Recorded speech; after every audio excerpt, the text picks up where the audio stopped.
வணக்கம் உறவுகளே, இன்றைக்கி நம்ம பார்க்க போகிறது புசு புசுன்னு மொறு மொறுன்னு சூப்பரான ஒரு உளுந்த வடை தாங்க பண்ணியிருக்கிறோம். இந்த உளுந்த வடை கொஞ்சம் கூட எண்ணெய் குடிக்காது, நல்லா மொறு மொறுன்னு செம்மையாக செஞ்சிடலாம். சரி வாங்க எப்படி செய்யலான்னு பார்த்துடலாம். இப்போ ஒரு கிளாஸுக்கு உளுந்த 1 மணி நேரமாக ஊற வச்சு எடுத்துருக்கிறேன். இப்போ இந்த உளுந்தை மிக்சி சாருக்கு மாற்றிக்கலாம். கொஞ்சமாக ஐஸ் தண்ணி தெளித்து நம்ம அடித்தோம்னா ஜாருமே சீக்கிரமாக சூடேறாது, நல்லா வலுவலுன்னு கெட்டியாக அடித்து எடுத்துக்கலாம்.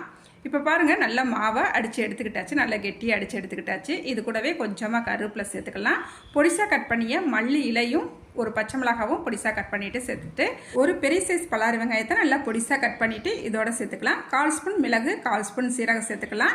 இந்த மாவுக்கு தேவையான அளவு உப்பு சேர்த்துட்டு ஒரு 2.5 ஸ்பூனுக்கு அரிசி மாவு சேர்த்துக்கலாம். அரிசி மாவு நம்ம சேர்த்து இந்த உளுந்த வடை செய்யும் போது நல்லா மொறு மொறுன்னு வருங்க. இப்போ எல்லாத்தையும் சேர்த்தா பிறகு நல்லா கலந்து விட்டுக்கலாம். பாருங்கள், நல்லா கலந்து விட்டுக்கிட்டாச்சு. இந்த அளவுக்கு கலந்து விட்டு எடுத்தா பிறகு இப்போ ஒரு பாத்திரத்தில் கொஞ்சமாக தண்ணி எடுத்துக்கலாம்.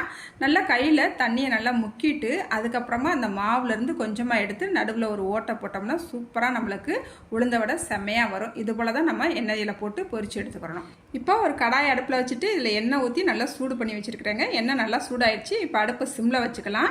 இப்போ மாவு எடுத்து நம்ம உள்ளே சேர்த்துக்கலாம். நான் சொன்னது போலவும் கையில் நல்லா தண்ணியை நனைச்சிட்டு அதுக்கப்புறமா நம்ம மாவை எடுத்து சேர்த்துக்கலாம். இந்த மாதிரி உளுந்த வடை சேர்க்கும் போது நல்லா சூப்பராக நம்ம கையில் கொஞ்சம் கூட ஒட்டாமல் நல்லா ரவுண்ட் ஷேப்புக்கு சூப்பராக வரும். உள்ளே சேர்த்தா பிறகு அடுப்பை கொஞ்சமாக ஏற்றி வச்சுக்கலாம். ரொம்ப சிம் பண்ண வேண்டாம், ரொம்ப ஹைலியும் வைக்க வேண்டாம், மீடியமாக வச்சுக்கலாம். ஒரு 2-3 நிமிஷத்துக்கு அப்புறமா நம்ம திருப்பி போட்டுக்கலாம். உடனே திருப்பி போட வேண்டாம்.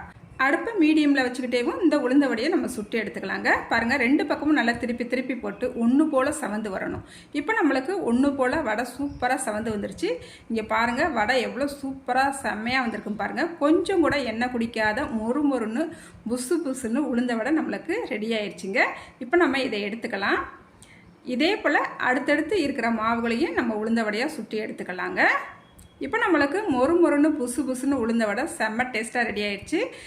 தேங்காய் சட்னியும் சாம்பாரும் வச்சு நாங்கள் இன்றைக்கி சாப்பிட போகிறோம். எங்கள் வீட்டில் பேர பிள்ளைகள் வந்திருக்காங்க, அவங்களுக்காண்டி இந்த உளுந்த வடை செஞ்சு கொடுத்தேன். எல்லாருமே விரும்பி சாப்பிட்டாங்க. தோசை கூட ஊற்றி வச்சுருந்தேன், யாருமே தோசை வேணாம்னு சொல்லிட்டு எல்லாருமே இந்த உளுந்த வடையை தான் சாப்பிட்டு வயிறை நிறச்சிக்கிட்டாங்க. ரொம்ப ரொம்ப டேஸ்ட்டாக இருந்துச்சு. சின்ன குழந்தைகள் விரும்பி சாப்பிடுவாங்க.